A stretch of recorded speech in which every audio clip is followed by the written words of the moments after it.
du choix du président de la République. Est-ce que Bassirou Diomaye Faye aura une liberté provisoire? J'y ai suffisamment répondu. Je vous ai dit que les libertés provisoires, et d'ailleurs je signale que lui, son avocat avait déposé, et je pense que c'est la question que vous avez posée, les procureurs ont apprécié, s'ils sont opposés, son avocat a fait appel, comme le droit lui permet de faire appel, les juges à la chambre d'accusation, ils apprécieront. Mais les libertés, ce ne sont pas des libertés arbitraires, ce sont des libertés fondées et articulées sur des éléments objectifs qui figurent au dossier, que le procureur apprécie et que le juge finalement sanctionne en décidant oui ou non s'il libère ou s'il ne libère pas. Pour Madame Absakan, même chose, quand est-ce que M. Ousmane Sonko sera libéré? Il y a deux façons d'être libéré. Et tout ça revient en une seule manière. La première façon, c'est quand votre avocat dépose une demande de mise en liberté provisoire et le juge apprécie.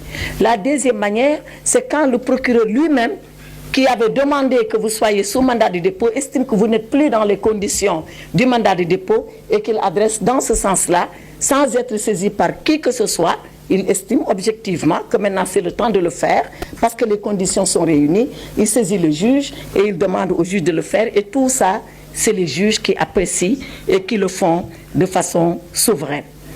Monsieur Moussa Ngom de la Maison des reporters, où en sont les enquêtes? Oui, bonne question. Les enquêtes sont en cours et elles sont en train de se dérouler, y compris encore les 3 décès, derniers décès qu'on a eus en 2024. À Saint-Louis, il y a une enquête. À Ziguinchor, il y a une enquête. À Dakar, il y a une enquête. Et quand ces enquêtes-là sont menées, d'ailleurs le ministre n'intervient pas. Dès l'instant où le procureur est au courant, automatiquement c'est lui qui ouvre une enquête.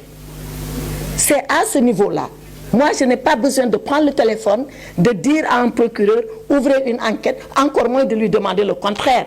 Quand il rend compte, il dit, voilà ce qui s'est passé, voilà malheureusement, il y a eu un cas de décès, 1, autopsie, 2, enquête, et c'est automatique, et c'est en train d'être fait.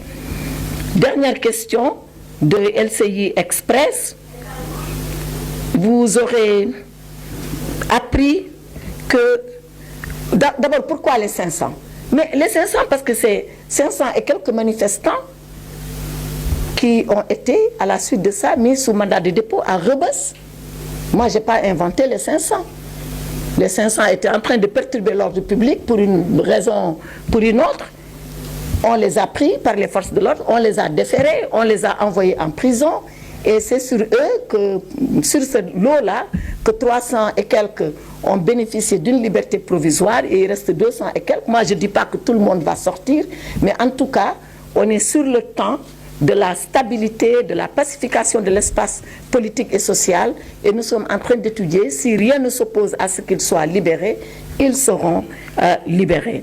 Est-ce qu'il s'agit d'une relaxe? Je le dis et je le répète, c'est non. La relaxe, seul le tribunal peut la prononcer.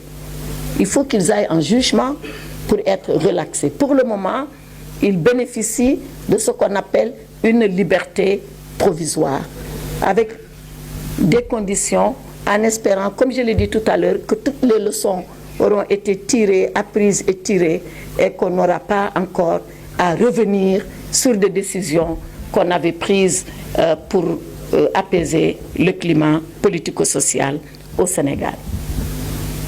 Non?